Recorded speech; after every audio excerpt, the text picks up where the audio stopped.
So I'm sure everyone watching this video wants to be a profitable trader, but you aren't getting the full picture. I almost never hear trading influencers talk about what I'll cover in this video, and that's because it's bad for marketing, it's bad for business. You very rarely see trading influencers talk about the downsides of trading. It's all about the magical scalping strategy that will make you $300 a day. But it's never, okay, but what happens when things go bad? What happens when things go wrong? And that's really where trading gets hard. Trading isn't hard when everything's going amazing and you're making tons of money.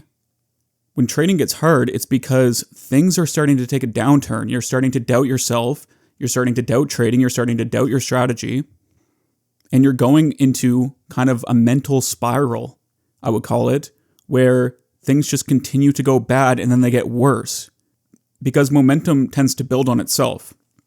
So if you start breaking rules and oversizing, then that momentum goes in that direction and you continue to break rules and oversize, which loses you more money, and then you need to continue doing that to make that money back, and it just becomes this mental, just complete decline. So yeah, influencers will talk about every now and then, I took a loss on Wednesday, it really sucked, but they don't actually go deep into the hard part of being a trader and how to actually deal with what makes trading so difficult.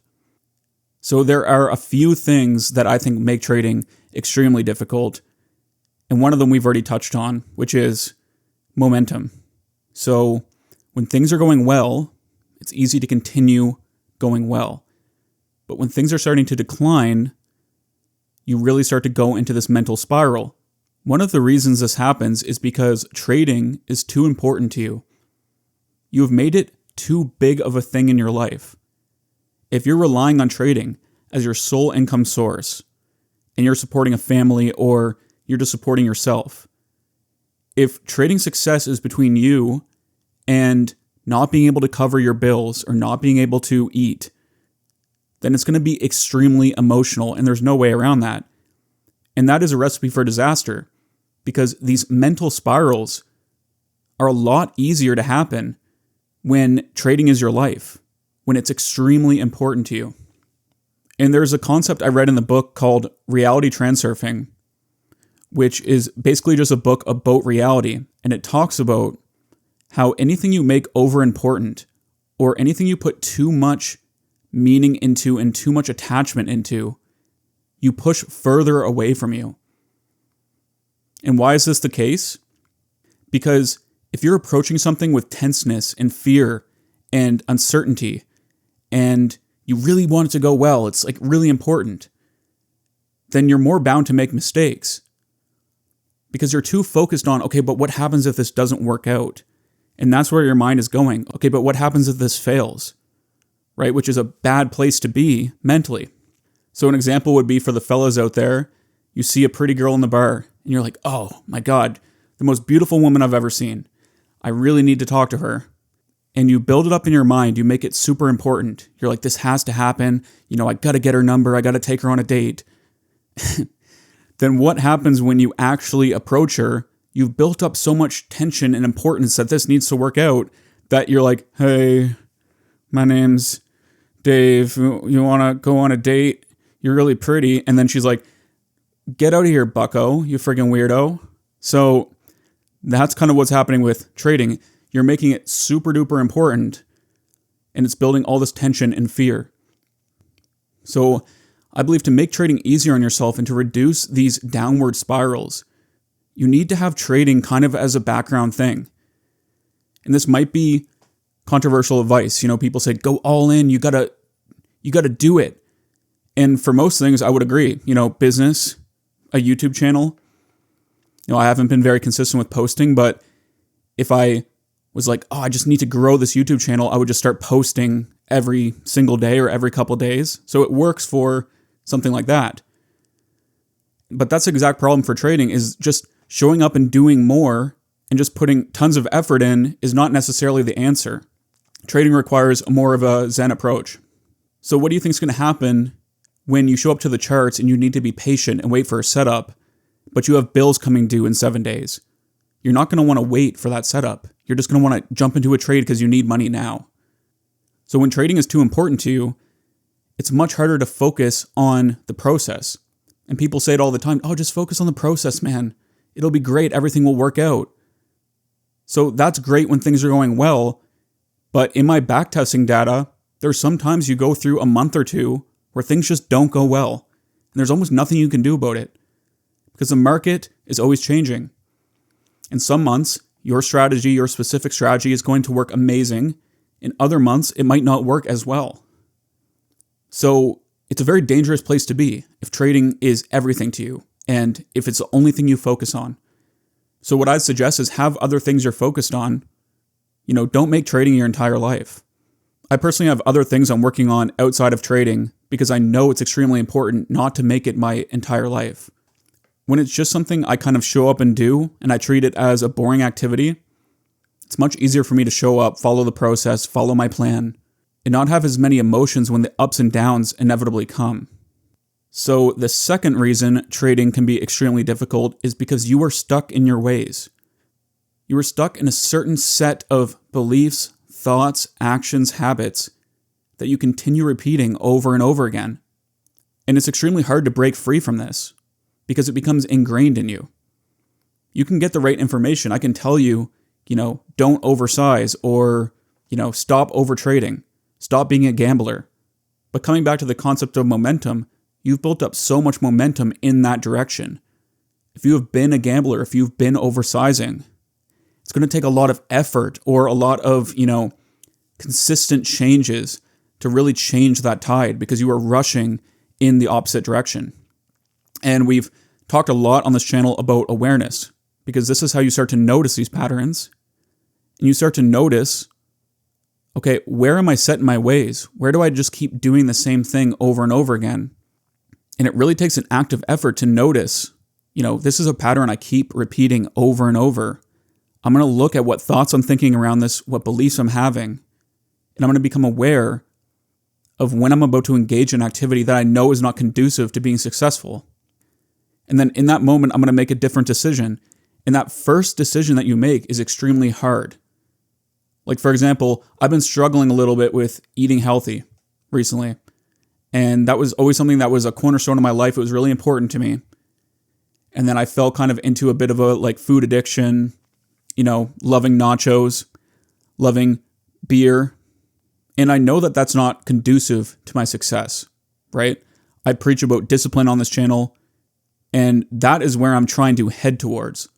But the problem is, when you've built up habits, bad habits in the past, they kind of linger. And it takes a lot of work to make that first decision to do the right thing.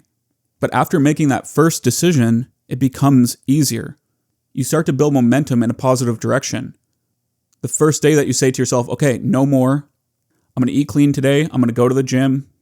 It's going to be a good day. I'm going to get some good work done. The next day, that becomes easier to do. So notice the areas in which you've built momentum and notice which ways that you're stuck in. And again, you do this through meditation, through awareness, through just noticing the ways that you think on a daily basis, becoming aware of these beliefs that you hold. And then when you become aware of the belief, it's about reframing that belief. So the best way I can describe it is your mind is like a computer, and it becomes programmed with whatever you feed it. So if you're constantly feeding your mind negative thoughts, or you're constantly feeding your mind thoughts like I'm an undisciplined trader, then that's the output that you get back. And in that moment, it's not you. It's not you. Your thoughts, what they're saying, it's not you. It's just a computer program. And it just spits back out whatever's been inputted in it. It's just like cause and effect. And this can be extremely dangerous if you're not aware of this and you're not aware that you're not this mind. Because if you were little Timmy, 5 years old, and some kid came up to you and said, you suck, you're the worst human being kid ever, you're terrible. I don't know if kids ever say that, but he says that to you. And in that moment, you're 5 years old, so you're like, wow, I am a terrible person. I am a horrible kid, or whatever. Now, you've accepted this thought into your brain. But if little bully Timmy never came up and said these mean things to you, and let's say Daryl, another little kid, came up to you and was like, you're the best ever, you're an amazing person, I friggin' love you, you're incredible at sports, or something, then you might have just believed that blindly. So this is being inputted into your computer program, and then your computer program is spitting this information back out at you. So what we think is us and our self-identity of I'm this kind of person or I'm that kind of person is really just a program that you've built up. And it's not even real. So you can start to break this program down and change the way you think about your life and about trading to make better decisions in the market by noticing and then replacing with the way that you actually want to think and the way you want to feel about yourself. What also makes trading extremely difficult is your ancestral brain. The brain that just wants dopamine, it just wants pleasure. And dopamine, back in the day, was a survival mechanism. Dopamine meant good. If you got dopamine, it meant you were procreating, or you were getting food for the village, or you were building houses, and then dopamine was released. Now in today's day and age, we have dopamine everywhere. Everywhere we look, everyone's stuffing dopamine into your face. You look left and someone's like, hey, want a beer? And then you look right and your aunt's like, hey, have a piece of chocolate cake for no reason.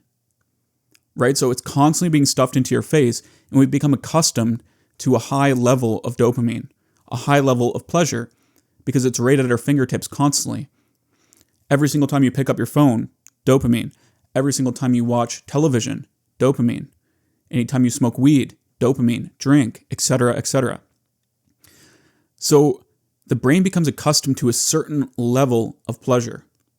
And then we take this brain that really wants to keep this level of pleasure and we bring it into the market. And so when someone tells you like me, hey, size down, have lower size, take your time, your mind is like, no, that's boring. Why would I want to size down? That's not exciting. It wants to maintain this same level of excitement and of dopamine that you have in your daily life. So you show up to the market with this overstimulated brain, and it wants to maintain this overstimulation, which is extremely dangerous because you're trading at that point for pleasure. You're not trading to make money. You're not trading to be a good trader. You're trading because it's exciting. I'm sure everyone's felt dopamine rush when they put a big size on and the trade just soars into their direction. And in that moment, so much dopamine is released, so much pleasure, and it's literally you're being a gambler. It's like winning a jackpot in a casino. And that trains your brain to want more of that because you want that same level of stimulation. So stop saying to yourself, I'm going to, size down tomorrow. I'm going to follow my rules tomorrow. Because tomorrow never comes. If you're doing it today, your brain's going to want to continue to do it tomorrow. So it comes back to what I said about making that first good decision. That starts to lead you in the direction that you want to go. Because when you make good decisions in your life and you don't do things that release high amounts of dopamine, your brain starts to resensitize to normal life. So if you're not oversizing and you're not smoking weed and you're not, doing all this dopamine release activity, then when you show up to the market, your brain is going to be more sensitized to a normal level of dopamine. It needs less to be stimulated. And so when you show up and you put on normal size, good size, that feels stimulating enough. It's not going to be super pleasurable. It's not going to be like, wow, this is so exciting. But you're going to feel contentment. It's not going to feel like, oh, this sucks. I really want to size up right now. I really want to make a lot of money today. You start to train your brain for delayed gratification. And that's the only way you can trade. You cannot trade from instant gratification. You will fail every single time. It is a complete and total unmitigated disaster. So the only way you can trade is to train your mind to love delayed gratification and also to accept in the brain, I need to approach this through delayed gratification. I'm not going to make, instant crazy amounts of money right now. I'm going to make it by going slowly over time. And you train your brain to think like that. You train your brain to believe that. But all of these things are super difficult. None of these things I'm saying are easy. And that's why coming back to what we talked about, all of these things take work and they take time. So coming back to our original point, if you make trading too important and you need it all to happen today or tomorrow or next week. You're in a bad situation and it's very hard to succeed from this place. You trade better from a relaxed state of mind. One where you have time to show up and be patient. One where you have time to show up and wait for your setup. If for some reason your life is set up in a way that you don't have that time, it can truly ruin your life because every single trade is way too emotional for you.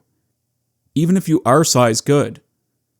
And I've talked to people and, when they say to me like, I'm running out of money and this has to work. And I'm like, no, man, you got to find another way to make money while you're learning to trade. And I know that's super hard to hear because people are trying to use trading to get out of their situation and to get out of working a soul-sucking job. But because it's difficult to manage your state, especially when things are going bad, but you making trading so important that every single action, every single trade you take is super emotional and has all this emotional weight and meaning behind it, you can see why that would be a total disaster.